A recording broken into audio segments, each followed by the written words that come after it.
오늘 함께 나눌 하나님의 말씀은 마태복음 4장 1절에서 11절 말씀입니다. 제가 봉독하도록 하겠습니다. 그때에 예수께서 성령에게 이끌려 마귀에게 시험을 받으러 광야로 가사 40일을 밤낮으로 금식하신 후에 줄이신지라. 시험하는 자가 예수께 나와서 이르되 내가 만일 하나님의 아들이거든 명하여 이 돌들로 떡덩이가 되게 하라. 예수께서 대답하여 이르시되 기록되었으되 사람이 떡으로만 살 것이 아니요 하나님의 입으로부터 나오는 모든 말씀으로 살 것이라 하였느니라 하시니, 이에 마귀가 예수를 거룩한 성으로 데려다가 성전 꼭대기에 세우고 이르되 내가 만일 하나님의 아들이거든 뛰어내리라 기록되었으되 그가 너를 위하여 그의 사자들을 명하시리니 그들이 손으로 너를 받들어 발이 돌에 부딪히지 않게 하리로다 하였느니라. 예수께서 이르시되 또 기록되었으되 주 너의 하나님을 시험하지 말라 하였느니라 하시니, 마귀가 또 그를 데리고 지극히 높은 산으로 가서 천하 만국과 그 영광을 보여 이르되 만일 내게 엎드려 경배하면 이 모든 것을 내게 주리라. 이에 예수께서 말씀하시되 사탄아 물러가라 기록되었으되 주 너의 하나님께 경배하고 다만 그를 섬기라 하였느니라. 이에 마귀는 예수를 떠나고 천사들이 나와서 수종드니라. 아멘. 오늘 함께 나눌 말씀의 제목은 유혹을 이기신 예수님입니다. 오늘도 예배 나오신 성도님들 사랑하고 축복합니다. 말씀을 시작하기 전에 앞서 한 가지 질문을 먼저 하도록 하겠습니다.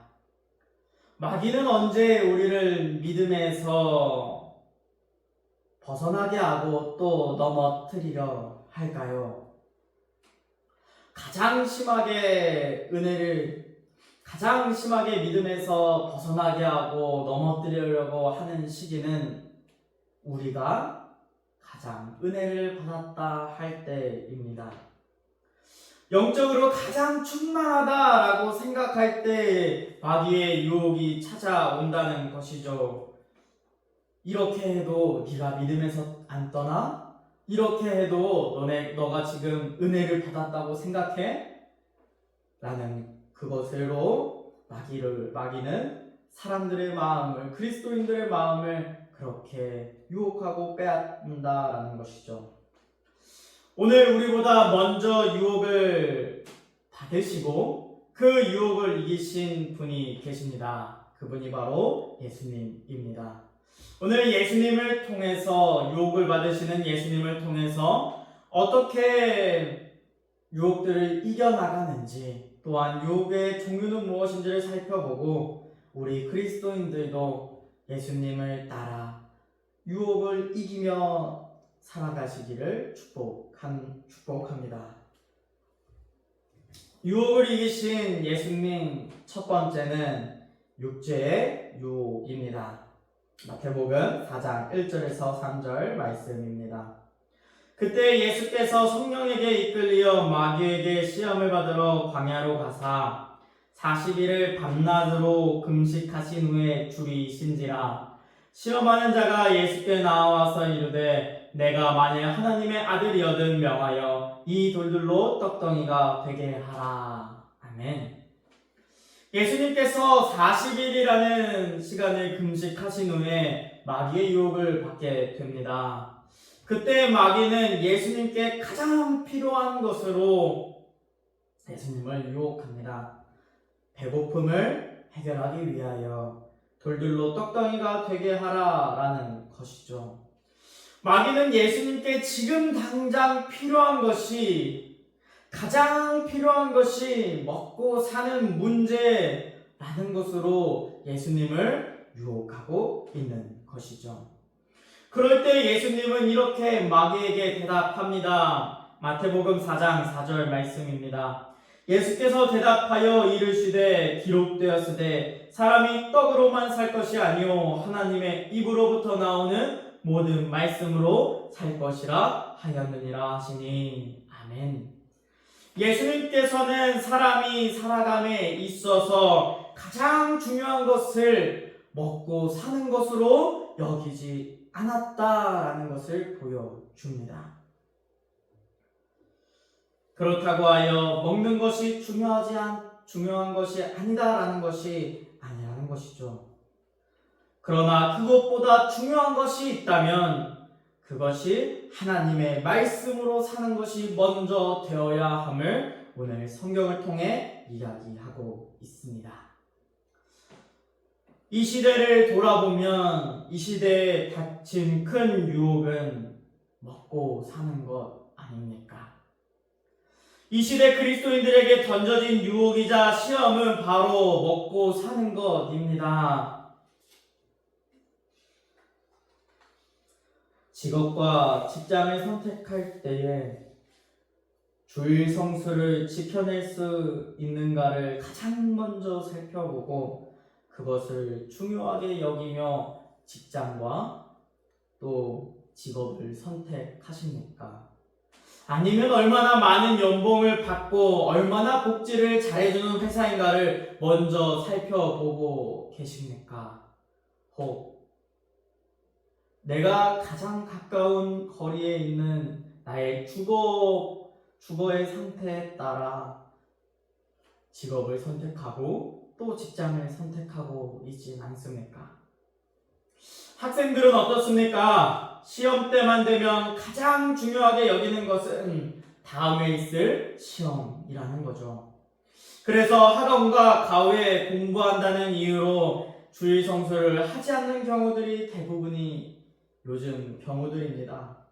심지어 믿음의 부모님이라는 그분들조차 그것을 당연하게 여긴다는 것입니다. 또 고3이 되면 교회에 나오면 이상하게 여기는 사람들도 참 많아졌죠. 야, 너는 어떻게 고3인데 교회 나와서 예배를 드리고 있니? 하며 이렇게 이야기하는 것이죠. 현재 교회 안에서 찾아보기 힘든 것 고3이 되었죠. 교회에 올 시간에 공부를 더 하고 좋은 대학을 가라라는 의미일 것입니다. 그런데 이렇게 1년간 교회를 빠진 아이들 다시 믿음을 찾기 쉬울까요? 아니요, 절대 그렇지 않다는 것입니다. 너무나도 어렵다는 것을 저는 수없이도 봐왔습니다. 이렇게 1년간 믿음보다 하나님의 자녀됨보다 세상으로 보낸 분들을 너무나도 많이 봐왔고 그들의 결과는 눈물로 기도하며 자녀들이 다시 돌아올 것을 기도하는 것을 많이 보았다는 것입니다. 우리는 실제적으로 마음에 손을 얹고 심각하게 생각해 보아야 합니다. 내가 진짜로 중요하게 생각하는 것은 무엇인가? 라는 것이죠. 하나님인가? 아니면 이 세상에서 먹고 사는 문제인가? 라는 것입니다. 또 우리는 언젠가부터 하나님의 인도하심, 그분을 의지하는 것을 잃어버리고 살아가고 있습니다. 그렇기에 먹고 사는 것이 중요하게 여겨지는 것이겠죠. 말씀을 읽지도 않고 기도도 하지 않고 경건의 생활들이 다 사라지고 있다라는 것입니다. 그러면서 주일날만 왔다 갔다 하며 나는 예수님 믿는 사람이야 라고 이야기하죠. 기도 생활의 핵심인 새벽 기도는 밤늦게 돼서 잠을 자니 얼마 못 잔다고 피곤해서 안 가게 되고 성경책 말씀 보는 것은 손이 잘 안 갈 뿐더러 읽어도 한두 장, 몇 장 안 돼서 다 읽었다며 할 일을 다 한 것으로 여기고 TV, 드라마나 유튜브, 넷플릭스로 넘어가고 있진 않습니까? 세상의 재미난 것들을 다른 사람에게 그렇게나 보라고 추천해주고 강요하고 하는데 예수님을 믿는 것에 대해서는 이야기도 꺼내지 않는 세상이 와버렸다라는 것이죠. 아니요, 그리스도인들이 많이 약해졌다라는 것입니다. 어쩌면 우리 한국교회가 이미 이 유혹에 빠져 있지는 않는가에 대하여 심각하게 고민해봐야 할 것 같습니다. 사랑하는 성도 여러분, 육체의 유혹에서 벗어나길 소망합니다. 먹고 사는 문제에 빠져 있지 말고 하나님의 입으로부터 나오는 하나님의 모든 말씀으로 먼저 살아나길 축복합니다. 하나님은 이러한 우리를 버리시거나 내버려 두지 않으십니다. 누가복음 12장 22절에서 30절 말씀입니다. 또 제자들에게 이르시되 그러므로 내가 너희에게 이르노니 너희 목숨을 위하여 무엇을 먹을까 몸을 위하여 무엇을 입을까 염려하지 말라. 목숨이 음식보다 중하고 몸이 의복보다 중하니라. 까마귀를 생각하라. 심지도 아니하고 거두지도 아니하며 골방도 없고 창고도 없으되 하나님이 기르시나니 너희는 새보다 얼마나 더 귀하냐. 또 너희 중에 누가 염려함으로 그 키를 한 자라도 더할 수 있느냐. 그런즉 가장 작은 일도 하지 못하면서 어찌 다른 일들을 염려하느냐. 백합화를 생각하여 보라. 실도 만들지 않고 짜지도 아니하느니라. 그러나 내가 너희에게 말하노니 솔로몬의 모든 영광으로도 입은 것이 이 꽃 하나만큼 훌륭하지 못하였느니라. 오늘 있다가 내일 아궁이에 던져지는 들불도 하나님이 이렇게 입히시거늘 하물며 너희일까 보냐. 믿음이 작은 자들아, 너희는 무엇을 먹을까 무엇을 마실까 하여 구하지 말며 근심하지도 말라. 이 모든 것은 세상 백성들이 구하는 것이라. 너희 아버지께서는 이런 것이 너희에게 있어야 할 것을 아시느니라. 아멘. 하나님은 하나님의 백성, 하나님의 자녀된 자들을 버리지 않습니다. 모든 것 아시는 하나님이 우리 그리스도인들이 하나님을 찾고 하나님이 하나님과 함께하기를 간절히 기다리고 계십니다. 우리 예수님이 먼저 육체의 유혹을 이기신 것 같이 우리도 유혹에서 승리합시다. 이기십시다. 육체의 유혹을 선택하지 말고 하나님을 선택하여 우리 모두가 예수님과 같이 승리하는 자 되길 축복합니다.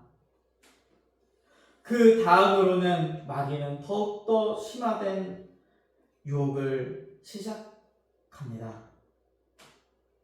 유혹을 이기신 예수님 두 번째는 말씀을 분별함입니다. 마태복음 4장 5절에서 7절 말씀입니다. 이에 마귀가 예수를 거룩한 성으로 데려다가 성전 꼭대기에 세우고 이르되 내가 만일 하나님의 아들이여든 뛰어내리라. 기록되었으되 그가 너를 위하여 그의 사자들을 명하시리니 그들이 손으로 너를 받들어 발이 돌에 부딪히지 않게 하리로다 하였느니라. 예수께서 이르시되 또 기록되었으되 주 너의 하나님을 시험하지 말라 하였느니라 하시니. 아멘. 예수님께서 하나님의 말씀으로 유혹을 이기시자 마귀 또한 하나님의 말씀을 가지고 와서 예수님을 유혹하기 시작합니다. 마태복음 4장 6절에서 마귀가 인용한 하나님의 말씀은 시편 91편 11절의 말씀입니다. 하나님께 피하는 자, 하나님께서는 그런 자들을 보호하신다라는 말씀이죠. 하나님의 백성을 지키실 것이라는 말씀 내용입니다. 어떻습니까? 하나님의 말씀으로 유혹하니 진짜 마귀의 말처럼 뛰어내려서 믿음을 증명해야 되지 않겠습니까? 뭔가 믿음의 확신을 보여주어야 더 믿음이 있어 보이지 않습니까? 그러나 이것은 하나님의 말씀을 자신을 위해 하나님을 시험해보라라는 마귀의 유혹이었습니다. 하나님을 자신의 종과 같이 사용해보라고 교묘하게 유혹하는 것이죠. 그때 예수님께서는 방금 읽었던 말씀과 같이 이렇게 대답하십니다. 예수께서 이르시되 또 기록되었으되 주 너의 하나님을 시험하지 말라 하였느니라 하시니. 아멘. 예수님은 마귀의 교묘한 속임수에 넘어가지 않았습니다. 마치 하나님을 자신의 아래에 두고 하인과 같이 이렇게 저렇게 부려먹듯 하나님을 시험하는 일을 예수님은 하지 않으셨다는 것입니다. 우리 그리스도인들도 마찬가지입니다. 마치 하나님을 요술램프의 지니와 같이 생각하여 자신의 요구와 생각대로만 되기를 바라며 기도하는 사람이 있다라는 것이죠. 성경에서 구하면 주신다 했고 두드리면 열린다 했고 찾으면 찾게 된다 했으니 하나님 내가 원하는 것 좀 주세요 라는 것이죠. 자신의 요구를 들어주셔야만 하나님이 진짜 살아계시다고 믿는 사람들이 있다라는 것입니다.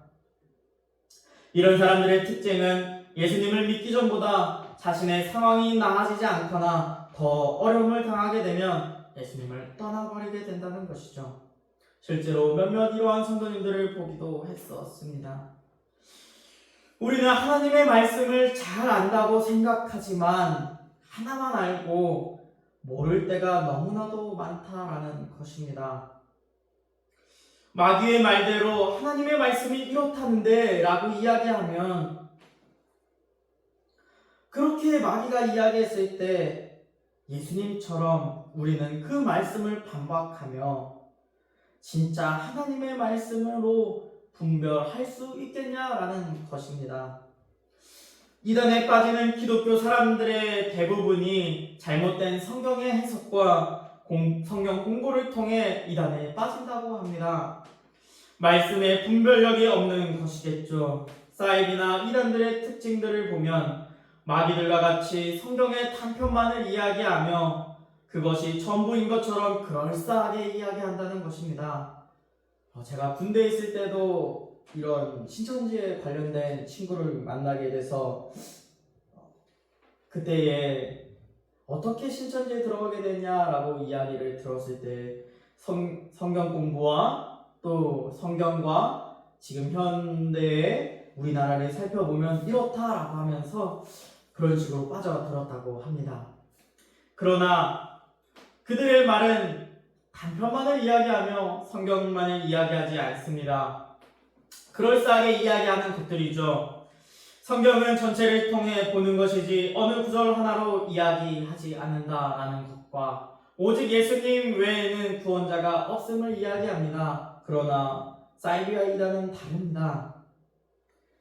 결국 마지막 가면은 자신이 새로울 예수다 하면서 사이비로 자신을 신격화하고 있는 것이죠.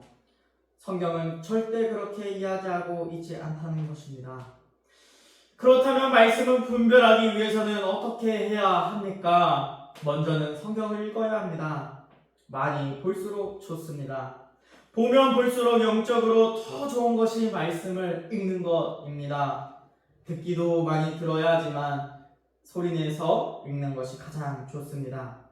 또한 속한 교회에서 그 교회를 담임하시는 목사님을 통해 올바른 말씀을 잘 배워야 합니다.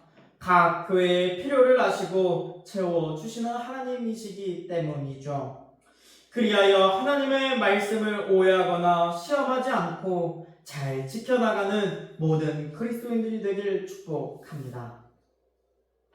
유혹을 이기신 예수님 마지막은 누구를 섬길 것인가입니다.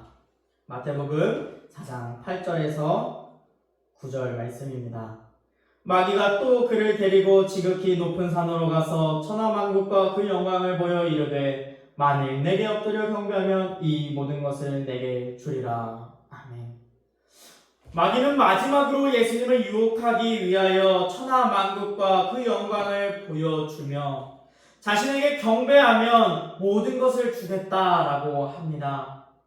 먹고 사는 문제, 육체의 유혹을 이기시고 말씀을 분별하여 하나님의 말씀으로 이기신 예수님에게 진짜 누구를 섬길 것이냐라는 유혹을 하는 것이죠. 모든 영광과 천하만국을 예수님께 주겠다라고 합니다. 즉 경배 받으시고 모든 영광을 받으시는 하나님의 자리에 예수님을 올려놓겠다라는 것이죠. 그리고 그 자리를 예수님에게 당신이 올라가 영광을 받으라라고 하는 것입니다. 예수님은 그 자리를 탐하시지 않으셨습니다. 마태복음 4장 10절 말씀입니다. 이에 예수께서 말씀하시되 사탄아 물러가라 기록되었으되 주 너의 하나님께 경배하고 다만 그를 섬기라 하였느니라. 아멘. 예수님은 하나님만이 경배 받으시고 영광 받으시며 그분만을 섬길 것을 말씀하십니다. 우리를 향한 마지막 유혹도 이와 마찬가지입니다. 정말 누구를 섬기고 영광을 올려드려야 하는가에 대하여 우리는 마지막으로 유혹을 받게 될 것입니다. 우리는 때론 살아가면서 내가 잘한 일에 대하여 사람들이 나를 높여주기 원하고 모든 영광을 받기를 원합니다. 교회에서도 마찬가지이죠. 하나님을 위해 시작했던 섬김과 봉사가 사람들이 알아주지 않고 오히려 힘 빠지는 말로 다시 돌아올 때에 그 헌신과 봉사가 짐이 돼버리고 일로 여겨져 그만두고 싶어지게 되는 것이죠. 그런 일들이 교회 안에서 많이 일어납니다. 그때 누구를 위한 섬김이었는지를 돌아보아야 합니다. 이 유혹은 가장 취약하며 유혹을 당하기 쉬운 사람들이 목회자인 것 같습니다. 목회자는 하나님의 말씀을 대신 전하는 자들입니다. 대언하는 자들이죠. 분명 목회자를 통하여 하나님은 역사하십니다. 그렇기에 목회자들을 부르시고 또 기름 부으시며 이 자리로 세워주셨습니다. 그때 그 영광을 내가 취할 것인지 하나님께 돌릴 것인지는 각 목회자들의 영적인 상태에 달렸다는 것이죠. 그렇기에 우리 성도님들은 우리 목사님들을 위해 목회자들을 위하여 기도해야 합니다. 각 교회가 개교회들이 오직 하나님만 섬기고 하나님만 나타내길 말입니다. 저도 마찬가지입니다. 말씀의 은혜를 받았다거나 너무 좋았다고 성도님들이 말씀해 주실 때면 기분이 한없이 좋습니다. 어느 목회자가 좋아하지 않을 수 있겠습니까? 이러한 말을 들을 때면 저는 마음속으로 기도합니다. 하나님이 하셨습니다. 하나님만 영광 받으세요 라고 반복하며 자만하지 않도록 마음을 다스리곤 합니다. 이처럼 내가 하나님의 영광을 받으려 할 때가 참 많다라는 것이죠. 마귀는 이러한 유혹들을 우리의 삶 순간순간마다 뿌려놓는다는 것입니다. 기억해야 합니다. 우리 그리스도인들은 하나님을 섬기고 하나님께 경배하고 하나님께 영광을 돌려드리는 사람들이라는 것입니다. 정말 하나님만 높이며 살아가는 우리 그리스도인들 되길 축복합니다. 말씀을 마무리하겠습니다. 오늘은 유혹을 이기신 예수님에 대하여 말씀을 함께 나누었습니다. 예수님께서 세례를 받으시고 성령과 함께하는 영적으로 가장 충만한 시기에 마귀는 예수님께 유혹을 하기 시작합니다. 먹고 사는 육체의 문제와 하나님의 말씀을 분별하는 문제, 진짜 섬기고 경배할 대상에 대하여 유혹해야 해왔습니다. 예수님은 어떠한 유혹에도 흔들리지 않고 하나님의 말씀으로 다 이기신 것을 오늘 말씀을 통해 보게 되었죠. 우리 믿는 그리스도인들도 마찬가지입니다. 먼저 유혹을 이기신 예수님을 본받아 어떠한 유혹에도 흔들리지 않고 오직 예수 그리스도 믿음을 붙잡고 늘 승리하는 삶을 살아가길 축복합니다. 기도하겠습니다.